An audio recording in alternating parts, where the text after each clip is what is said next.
is supposed to reign here and now. I submit to my Christian brothers and sisters, verse 7 is very crucial.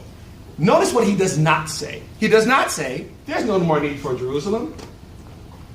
You all have been replaced with Gentiles. He says, it's not for you to know what? When God's going to do exactly that. He said, you're absolutely right. God is going to do that. He said, but don't worry about that right now. For us as Christians, it's crucial because we understand this question is a Zionist question. I submit to you, when are you going to restore the what? They're not talking about metaphysical Israel. They're not talking about symbolic Israel. They're talking about the same Israel. If you and I were to get on the LL line right now and fly to Tel Aviv and go to that Israel, that's it. If you were going to Jerusalem, they're talking about the physical land of Jerusalem. Because Christians, and I love us because we get so symbolic. Oh yeah, well that's because the New Jerusalem. Yeah. They're not talking about the New Jerusalem. They're not talking about what we understand is they understand that the Messiah will reign in Jerusalem, the seed of David now. And so these apostles are saying, when are you going to do what you came to do? So I'm going to turn the screen, and you can tell them I said it. They can send me the hate mail. The apostles were Zionists. This is a Zionist question. What about physical Israel? Last one. Romans chapter 11, verse 1. Paul, the most famous Jewish believer in Jesus. The most famous and the most infamous. We don't have time to get into that today. Because there's lots of different attitudes about who Paul is. We as Christians believe he's the man of God who gave us the greatest understanding. Many of our Jewish brothers and sisters don't see him in that light. There's a different, very different attitude that's there. Just so you'll understand that. Paul says, I asked then, did God reject his people? By no means. I am a what? Israelite. He's not talking about a grafted in Israelite. Just stay with me. He said, I'm an Israelite myself, a descendant of Abraham from the tribe of Benjamin. Paul says, I'm a Jew. And I'm going to give you this in context. I've shared this before. One of the reasons why he's talking like this, and I'll prove it to you in a moment, he's talking to, this letter is to Gentile Christians. These are not to Jews. And ladies and gentlemen, I submit to you that the attitude of replacement theology is this old. They were doing what I call the Christian strut. You know, the nose in the air type of thing, the look that God said he hates. And you know what the Christians are doing? Those Jews missed it. Jesus is the Messiah. And now we have become the heirs to the promise. This was way back then.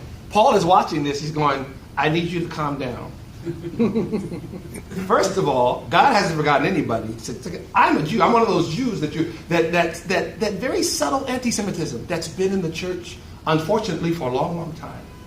And then Paul does this thing that's still a mystery to us. He describes the church, describes Israel as an olive tree, and believers in Jesus as spiritually grafted. That's where we get the term grafted in from. It comes from Paul. Watch this. If some of the branches have been broken off and you, though a wild olive shoot, pause. Who's he talking to? Gentiles. Wow.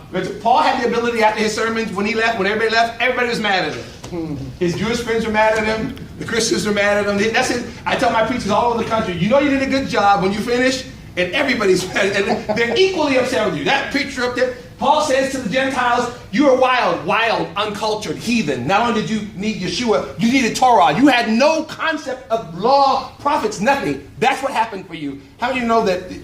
Couldn't you just imagine? They have the same sensibility. He's up there preaching, and the Gentiles are looking, did he just call us wild? Did he just say? That's exactly what he said. He said, you're a wild olive shoot. You've been grafted in among the others and now share in the nourishing sap from the olive root. The root. Abraham, the prophets.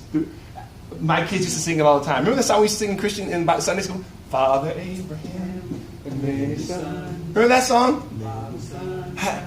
See that? Every time I go sing. It's amazing. Here we are as Christians, washed in the blood of the Lamb, but we call ourselves sons and daughters of Abraham. Why? Because the book of Hebrews says that Abraham believed God and it was counted to him as righteousness. So the Christians who believe in Jesus, you never met him before, he calls you sons and daughters of Abraham. He said, you share in the nourishing root of Abraham, Isaac, Jacob. Watch this last one, ladies and gentlemen.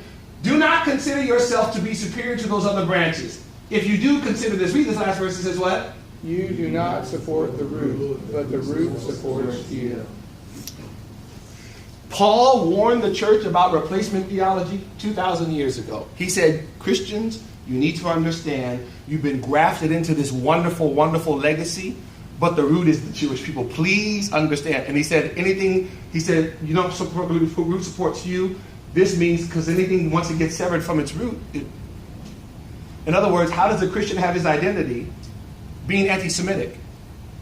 How does a Christian know who he is hating Israel and the Jewish people?